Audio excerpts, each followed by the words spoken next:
नमस्कार किसान भाइयों। खेती तो हम सभी करते हैं, लेकिन अगर कम मेहनत में ज्यादा मुनाफा चाहिए तो पपीते की खेती से बढ़िया ऑप्शन कोई नहीं। सिर्फ 8 से 10 महीने में जबरदस्त कमाई, 1 एकड़ से 10 से 12 लाख तक की आमदनी। डिमांड इतनी तगड़ी कि माल हाथों हाथ बिकता है। अगर आप भी चाहते हैं कम लागत में हाई प्रॉफिट, तो इस वीडियो को लास्ट तक देखें। कैसे करें पपीते की खेती, कौन सी किस्म सबसे ज्यादा मुनाफा देगी, बाजार में पपीते की कीमत और कमाई का पूरा गणित। यह वीडियो आपके भविष्य को बदल सकता है।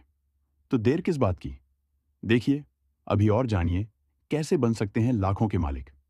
पपीता की खेती क्यों फायदेमंद है, कम समय में ज्यादा मुनाफा देती है, सिर्फ 8 से 10 महीनों में फल देने लगता है, कम लागत ज्यादा आमदनी, 1 एकड़ में 2000 से 2500 पौधे लगा सकते हैं। बाजार में जबरदस्त डिमांड, पपीता का उपयोग फल और औषधीय दोनों रूपों में किया जाता है। अगर आप पपीते की खेती से लाखों का मुनाफा कमाना चाहते हैं, तो सही वैरायटी चुनना सबसे जरूरी है। पपीता में कई वैरायटी होती हैं। Red lady 786, Pusa dwarf, Coimbatore आदि कई वैरायटी होती हैं। लेकिन यूपी में सबसे ज्यादा मुनाफा देने वाली पपीते की टॉप वैरायटी है रेड लेडी 786। यह जल्दी फल देने वाली किस्म है। 8 से 9 महीने में फल तैयार। एक पौधा देता है 40 से 60 किलो तक फल। कम देखभाल, ज्यादा मुनाफा, खेती भी आसान और दाम भी बढ़िया। कैसे करें रेड लेडी पपीते की खेती? गर्म और नमी वाली जलवायु सबसे बेहतर होती है। रेतीली दोमट मिट्टी सबसे उपयुक्त होती है। खेत की अच्छी जुताई करें और मिट्टी को भुरभुरा बना लें। पौधों को 6 गुणा 6 फीट की दूरी पर लगाएं। खेत में नमी बनाए रखें, लेकिन पानी का जमाव ना हो। जैविक खाद और गोबर की खाद का ज्यादा इस्तेमाल करें।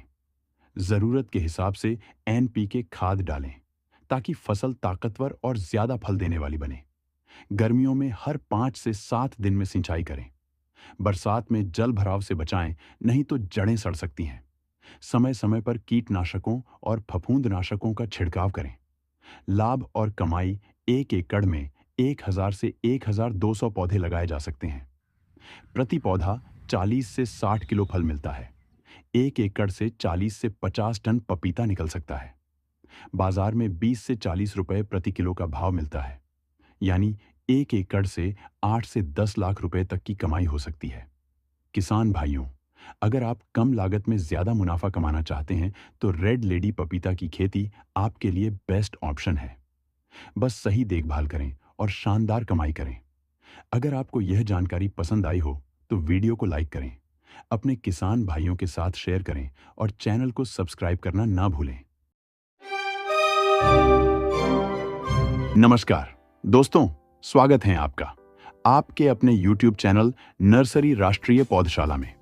दोस्तों, खेती तो हम सभी करते हैं, लेकिन खेती करने में लागत ज्यादा लगने की वजह से मुनाफा नहीं हो पा रहा है और हम खेती किसानी करने से दूर होते जा रहे हैं।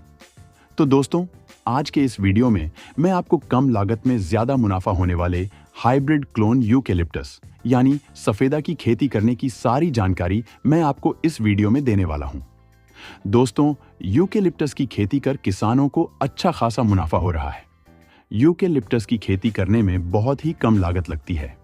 यह एक सस्ती फसल है जो कि बहुत अधिक मुनाफा देती है, जिससे किसान अच्छा मुनाफा कमा सकते हैं। दोस्तों, हाइब्रिड यूकेलिप्टस पौध में कई वैरायटी होती हैं। यह है 407, यह है 316, यह 271 और यह है सुपर 413। इसको P23 के नाम से भी जाना जाता है। दोस्तों, यह सुपर 413 यूकेलिप्टस पौध बहुत ही तेजी से ग्रोथ करता है, साथ ही साथ मोटा होकर चलता है। इसकी ग्रोथ की बात की जाए तो यह पौधा 1 साल में 10 से 12 फीट लंबा हो जाता है और 5 साल में लगभग 3 से 4 फीट मोटा हो जाता है। दोस्तों, अगर इसे आप 1 एकड़ खेत में लगाते हैं, तो लाइन से लाइन 6 फीट और पौधे से पौधे की दूरी 6 फीट रखना चाहिए। अगर आप अपने खेत में ट्रैक्टर से जुताई करना चाहते हैं, तो इसकी दूरी 8 फीट भी रख सकते हैं, जिससे पौधा तेजी से बढ़ेगा और मोटा भी होगा। इसकी टहनी को काटने की जरूरत भी नहीं पड़ती। इसकी टहनी अपने आप सूख कर गिर जाती है और यह 5 साल बाद लगभग 4 से 5 कुंतल का हो जाता है। अगर इसे आप 1 एकड़ में 1500 पौध लगाते हैं, तो यह 5 साल बाद 7,50,000 रुपए का हो जाएगा। अगर इसे 1,000 रुपए कुंतल के रेट से बेचते हैं 75 लाख रुपए का हो जाएगा। दोस्तों, यूकेलिप्टस पौधे को लगाने के लिए 1x1 का गड्ढा खुदाई करें और उसमें 250 ग्राम वर्मी कंपोस्ट जैविक खाद डालें। इस पौधे की जड़ में कोकोपिड होता है, जिससे दीमक लग जाने का डर रहता है। इसलिए इसमें आप दीमक की दवा रीजेंट या क्लोरोपोरिफास डालें और पौध लगाने के बाद तुरंत सिंचाई कर दें, जिससे पौधा आसानी से लग जाए। यूकेलिप्टस पौध लगाने के 50 दिन बाद इसके जड़ के 6 इंच दूरी पर बर्मी कंपोस्ट नीम खली 50 ग्राम डीएपी डालकर गुड़ाई करें, जिससे पौधे को खुराक मिल जाए और पौधा बहुत ही आसानी से ग्रो करेगा। दोस्तों, इस पौधे को समय समय पर सिंचाई करते रहें। दोस्तों, हमारी नर्सरी में हाइब्रिड क्लोन यूकेलिप्टस सफेदा की सारी वैरायटी होलसेल रेट में उपलब्ध है। दोस्तों, ऑर्डर करने पर डिलीवरी व लेबर द्वारा पौध रोपाई की सुविधा उपलब्ध है। हमारे नर्सरी का पता है राष्ट्रीय पौधशाला, आदर्श नगर, बरसड़ा, बेलसर, गोंडा। मोबाइल नंबर है 7318065000। अगर आपको यह वीडियो पसंद आया हो तो लाइक करें, शेयर करें और हमारे चैनल को सब्सक्राइब करना। किसान भाइयों, नमस्कार। क्या आप जानते हैं कि चंदन की लकड़ी दुनिया की सबसे महंगी और कीमती लकड़ियों में से एक है? अगर आप इसे उगाकर अच्छा मुनाफा कमाना चाहते हैं तो यह सुनहरा मौका आपके लिए है। कैसे लगाएं चंदन के पौधे? कैसे करें सही देखभाल? कैसे बना सकते हैं इससे लाखों का मुनाफा? इन सभी सवालों के जवाब आज मैं आपको इस वीडियो में बताने वाला हूं। अगर आप भी अपनी जमीन से सोना उगाना चाहते हैं तो इस वीडियो को लास्ट तक जरूर देखिए। अगर आप सफेद चंदन की खेती करना चाहते हैं तो यह जानकारी आपके लिए बहुत महत्वपूर्ण है। कौन सी मिट्टी सबसे अच्छी रहेगी? हल्की रेतीली, दोमट और अच्छी जल निकासी वाली मिट्टी सफेद चंदन के लिए सबसे उपयुक्त होती है। ऐसी मिट्टी वाले खेत में यह पौधा बहुत ही आसानी से ग्रो करता है। ध्यान रखें, सफेद चंदन एक परजीवी पौधा होता है जो दूसरे पौधों से पोषक तत्व खींचता है। इसलिए इसे लगाने के साथ साथ सहायक पौधे जैसे अरहर, मूंग या हेज ग्रास जरूर लगाएं। तभी यह पौधा सरवाइव कर पाएगा और तेजी से बढ़ेगा। सफेद चंदन का पौध लगाने के लिए सबसे पहले 2x2 फीट का गड्ढा खोदें। उसमें 300 ग्राम वर्मी कंपोस्ट खाद और 100 ग्राम रीजेंट कीटनाशक मिलाएं। फिर चंदन का पौधा लगाकर तुरंत पानी डालें या सिंचाई करें ताकि पौधा आसानी से ग्रो कर सके। बहुत ज्यादा पानी न दें। हफ्ते में केवल एक बार हल्की सिंचाई करें। शुरुआत के 1 से 2 साल तक खरपतवार हटाते रहें और पौधों का खास ख्याल रखें। सफेद चंदन का पूरा विकास 12 से 15 साल में होता है। इस दौरान इसका हार्टवुड, हृदय काष्ठ विकसित होता है, जो सबसे अधिक मूल्यवान होता है। अगर सही जलवायु, मिट्टी और देखभाल मिले तो 10 से 12 साल में भी कटाई योग्य लकड़ी तैयार हो सकती है। लेकिन अधिक परिपक्व और बेहतर गुणवत्ता वाला चंदन पाने के लिए 15 साल तक इंतजार करना फायदेमंद होगा। एक संपूर्ण परिपक्व चंदन का पेड़ 15 साल का लगभग 50 से 100 किलोग्राम लकड़ी देता है। इसमें से हार्टवुड, कीमती हिस्सा, लगभग 20 से 30 किलोग्राम होता है। अगर आप 1 एकड़ में 500 पौधे लगाते हैं और हर पेड़ से 20 से 30 किलो हार्टवुड निकलता है तो 15 साल में करोड़ों का मुनाफा संभव है। क्योंकि बाजार में सफेद चंदन की कीमत 10,000 से 25,000 रुपये प्रति किलो तक होती है। अगर लघु अवधि में अधिक लकड़ी उत्पादन चाहते हैं तो 10 से 12 साल में कटाई कर सकते हैं, लेकिन अधिक परिपक्वता से बेहतर गुणवत्ता और ज्यादा कीमत मिलेगी। सफेद चंदन के रिसर्च पौधे कहां से लें? आप राष्ट्रीय बागवानी बोर्ड एवं उद्यान विभाग द्वारा मान्यता प्राप्त नर्सरी, राष्ट्रीय पौधशाला, बेलसर, गोंडा से संपर्क कर सकते हैं। सफेद चंदन के पौधे ऑर्डर करने के लिए तुरंत व्हाट्सएप या कॉल करें 7318065000। अगर यह जानकारी आपको उपयोगी लगी हो तो इसे सभी किसान भाइयों तक जरूर पहुंचाएं। कमेंट करें, अपने सुझाव दें और खेती से करोड़पति बनने की राह पर आगे बढ़ें। धन्यवाद। नमस्कार किसान साथियों, स्वागत है आपका हमारे इस चैनल में। साथियों, पिछले कुछ सालों से उत्तर प्रदेश के किसान परंपरागत खेती को छोड़कर ऐसी खेती की तरफ रुख कर रहे हैं जो ज्यादा मुनाफा देती है। खासकर फलों की बागवानी किसानों के लिए एक बेहतर कमाई का जरिया बन गई है। साथियों, ताइवान पिंक अमरूद की खेती करना बहुत ही आसान है और इसकी फल बिक्री होने में भी कोई दिक्कत नहीं होती है। इसके फल सभी मौसम में आसानी से बिक जाते हैं और यह साल में 2 से 3 बार फ्रूटिंग करता है। साथियों, मार्केट में इस प्रजाति के अमरूद की डिमांड बहुत अधिक है। इसकी बागवानी से किसान अच्छी आमदनी कर सकते हैं। तो साथियों, वीडियो को अंत तक जरूर देखें। अगर आप हमारे चैनल में नए हैं तो प्लीज सब्सक्राइब करें और बेल आइकन जरूर दबाएं। ताइवान पिंक अमरूद की खेती के लिए अच्छी जल निकासी वाले रेतीली या दोमट मिट्टी चाहिए। इसमें यह पौधा आसानी से ग्रो करता है। ताइवान पिंक वैरायटी का पौधा क्लोन विधि से तैयार होता है और इसकी हाइट 1 फीट का होता है। ये पौधा कम फैलाव में ज्यादा उत्पादन करता है। साथियों, इसको लगाने के लिए सबसे पहले 1 बाई 1 का गड्ढा खुदाई करें और गड्ढे में 250 ग्राम बर्मी कंपोस्ट, 15 ग्राम रीजेंट दीमक की दवा डालें जिससे दीमक ना लगे। पौधा लगाने के बाद तुरंत सिंचाई कर दें जिससे पौधा आसानी से लग जाए। अगर आप 1 एकड़ खेत में ताइवान पिंक अमरूद की खेती करना चाहते हैं तो इसे आप 6 बाई 6 की दूरी पर 1500 पौध लगा सकते हैं। साथियों, एक पेड़ में लगभग 25 से 30 किलो का फल का उत्पादन होता है और इसकी मार्केट रेट 50 से 60 रुपए किलो है। एक पेड़ से लगभग 1500 रुपए की बचत होगी और 1 एकड़ में 22,50,000 रुपए की आमदनी होगी। साथियों, इस पौधे को खेत में लगाने के 6 महीने बाद ही फ्रूटिंग होने लगती है। इसके फल अंगूर के गुच्छे की तरह खूब फलता है। यह ताइवान पिंक वैरायटी का अमरूद है। इसके फल में काफी मिठास होती है। ताइवान पिंक की खासियत है कि इसका बीज भी मुलायम होता है। इसके अंदर का लेयर पिंक रंग का होता है जो खाने में बेहद क्रिस्पी और मीठा लगता है। इस अमरूद में प्रचुर मात्रा में विटामिन ए, विटामिन सी और मिनरल्स पाए जाते हैं।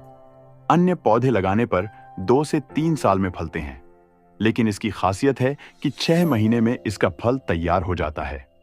वहीं हर साल 3-3 महीने के अंतराल पर फूल के साथ फल खिलता है। इसका ऊंचाई अधिकतम 6 से 7 फीट होता है, जिसे हाथों से आसानी से तोड़ा जा सकता है। इसमें पेड़ पर चढ़ने की जरूरत नहीं पड़ती। इसकी खासियत है कि इसमें इंसेक्ट कीड़ा भी कम लगता है। साथियों, अगर आप ताइवान पिंक अमरूद की रिसर्च पौध थोक रेट में प्राप्त करना चाहते हैं तो आप राष्ट्रीय बागवानी बोर्ड और उत्तर प्रदेश सरकार द्वारा मान्यता प्राप्त नर्सरी राष्ट्रीय पौधशाला बेलसर गोंडा से संपर्क करें। पौध की बुकिंग के लिए आप हमारे व्हाट्सएप नंबर 7318065000 पर मैसेज करें। अगर आपको इस वीडियो में कोई जानकारी या सुझाव चाहिए तो कृपया कमेंट बॉक्स में हमें मैसेज करें और वीडियो को सभी किसान साथियों के साथ शेयर करें। धन्यवाद। देश में खेती के बाद बागवानी ही किसानों की आय का सबसे बड़ा जरिया है। इसमें भी फल उत्पादन के तहत आने वाले क्षेत्र के तकरीबन 1/3 भाग में आम की बागवानी, मैंगो कल्टीवेशन है। आपको किसी भी राज्य के किसी भी हिस्से में आम के छोटे बड़े बाग जरूर मिल जाएंगे जिनमें आम की अलग अलग किस्मों की खेती होती है। अभी इसमें मंजर, बौर लग रहा है। ऐसे में आम के पेड़ों का सही प्रबंधन उपज में बढ़ोतरी कर सकता है। ध्यान न देने पर पेड़ कीट रोगों की चपेट में आ सकते हैं। बाहर के देशों से लेकर देसी बाजार में चमकदार, मीठे और रसीले यानी बढ़िया क्वालिटी के आमों के अच्छे दाम मिलते हैं। तो क्यों ना अभी से किसान अपने बगीचे में ऐसा प्रबंधन करें ताकि आपको आम के बम्पर पैदावार के साथ ही बेहतरीन क्वालिटी भी मिले। अक्सर देखा गया है कि अगर किसान खाद, पानी, कीट और रोगों का ठीक से प्रबंधन नहीं कर पाते तो इससे फलों को नुकसान पहुंचता है। फलों की क्वालिटी बिगड़ती है। इसके लिए कुछ तकनीकी जानकारी जरूरी है। फल चमकदार हों, उनका आकार बड़ा हो, इसके लिए अभी से तैयारी शुरू कर दें। आम के नए पत्तियों सिकुड़न आ जाती है। किसान इसे हल्के में ना लें। यह एक बीमारी होती है। इसका कारण थ्रिप्स हो सकता है।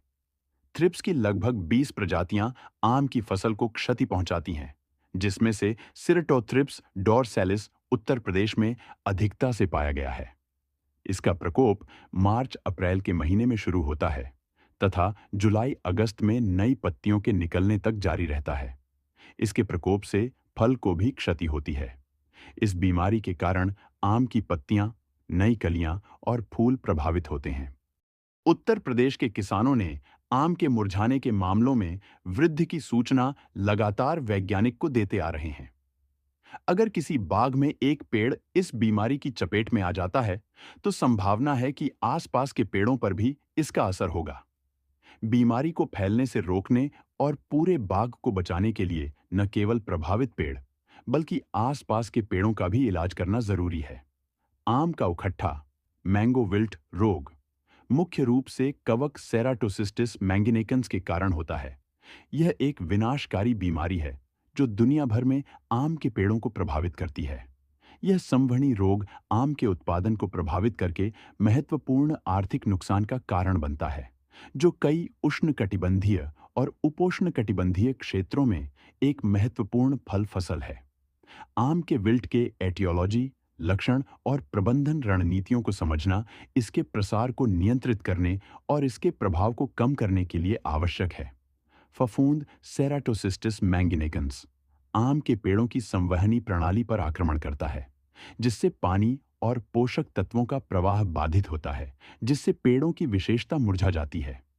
रोग पैदा करने वाला यह फफूंद कीटों, छंटाई या यांत्रिक क्षति के कारण हुए घावों के माध्यम से पेड़ों में प्रवेश करता है।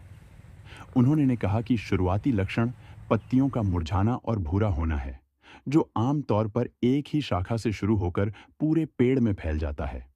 पेड़ के सूख जाने के बाद भी पत्तियां आम के पेड़ पर महीनों लगी रहती हैं। छाल से गोंद का निकलना एक आम लक्षण है, जो तने और शाखाओं पर काली धारियों के रूप में दिखाई देता है। इस रोग के प्रबंधन के लिए 1 लीटर पानी में 2 ग्राम कवकनाशी रोकोएम, थायोफेनेट मिथाइल मिलाना और संक्रमित आम के पेड़ के आसपास की मिट्टी को इस घोल से अच्छी तरह भिगोना जरूरी है। एक वयस्क पेड़ को कम से कम 25 से 30 लीटर दवा के घोल की आवश्यकता होती है। प्रक्रिया को 10 दिनों के बाद दोहराया जाना चाहिए। इस घोल से बाग में आम के पेड़ के आसपास के सभी पेड़ों का उपचार करना महत्वपूर्ण है, क्योंकि ऐसा न करने पर अन्य आम के पेड़ मर सकते हैं।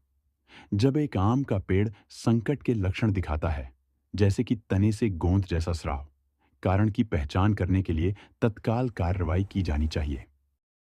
मंजर की अवस्था में कीट रोगों से बचाव बौर खिलने के पहले फसल को रोग से बचाने के लिए 1 लीटर पानी में 2 ग्राम सल्फर का घोल बनाकर पेड़ पर उगने से पहले छिड़काव करना चाहिए। अगर बारिश, हवा, तूफान और पत्थरों से फसल को नुकसान नहीं हुआ, तो उत्पादन बेहतर होगा। आम के बाग पर मिली बग यानी दहिया कीट मंजर और उसके आसपास की कोमल टहनियों पर आक्रमण करते हैं। इसके उपचार के लिए 2 ग्राम प्रति लीटर के हिसाब से सल्फेस दवा का छिड़काव करना चाहिए। इस कीट को मंजर आने के पहले नियंत्रण की बात करें तो इस कीट से बचने के लिए इंटीग्रेटेड पेस्ट मैनेजमेंट यानी आईपीएम अपनाएं। इसके लिए नीम की खली या करंज की खली का उपयोग पेड़ के 1 मीटर दायरे की मिट्टी में करें। इससे जमीन में रहने वाले कीट दहिया यानी मिलीबग आक्रमण नहीं कर पाते। इसके अलावा पेड़ पर चढ़ने वाले कीट को रोकने के लिए जले हुए ग्रीस या डीजल में इंसेक्टिसाइड का भड़काव कर चिपचिपी पेस्ट का एक लेयर तने के चारों ओर लगा दें। इस तरह की कई विधियों को जरूरत के मुताबिक अपनाकर आप अपने आम के बगीचे को कीट मुक्त कर सकते हैं। इससे फलत तो बढ़ेगी ही, बल्कि फलों की क्वालिटी भी बेहतर होगी। इससे आपको बाजार में अच्छे दाम मिल पाएंगे। पोषक तत्वों का प्रबंधन: जब फल मटर के दाने के बराबर हो जाएं, तो पेड़ों की हल्की सिंचाई के बाद अप्रैल के दूसरे सप्ताह में डीएपी आधा किलो और पोटाश 200 ग्राम प्रति पौधा देना चाहिए। इसके बाद 0,050 सल्फेट ऑन-एफ पोटाश एसओपी का आम के पौधों पर मई के पहले हफ्ते में और तीसरे हफ्ते में 2 ग्राम प्रति लीटर के हिसाब से छिड़काव करना चाहिए। इससे फल गुणवत्ता बेहतर होती है। अगर ड्रीप सिंचाई की सुविधा हो तो उससे सिंचाई करें। पौधे की थाला को पुआल या फसल अवशेष से मल्चिंग करना चाहिए, जिससे थालों में नमी बनी रहे। इसके अलावा मधुमक्खियां आम की पैदावार के लिए काफी अहम हैं। इनके मधु बक्से अपने बाग के पास रखें या प्राकृतिक तौर पर मधुमक्खियों का छत्ता लगा हो तो उसकी देख रेख करें। इनसे फ्रूट सेटिंग में बहुत मदद मिलती है। फलों को फटने से बचाएं। अपने विकास क्रम में फल तेजी से बढ़ते हैं, जबकि फलों को सही नमी न मिलने पर उसके छिलके फटने लगते हैं। इससे आपके फलों को नुकसान पहुंचता है, जिससे उचित मूल्य नहीं मिल पाता। ऐसी स्थिति से बचने के लिए कुछ कुछ दिनों पर फलों को हल्की फुहार देते रहें। इसमें कई बार बोरेक्स 4% घोल का छिड़काव 2 बार 15 अप्रैल से लेकर 15 मई के बीच करना बेहतर होता है। इस तरह आप विशेष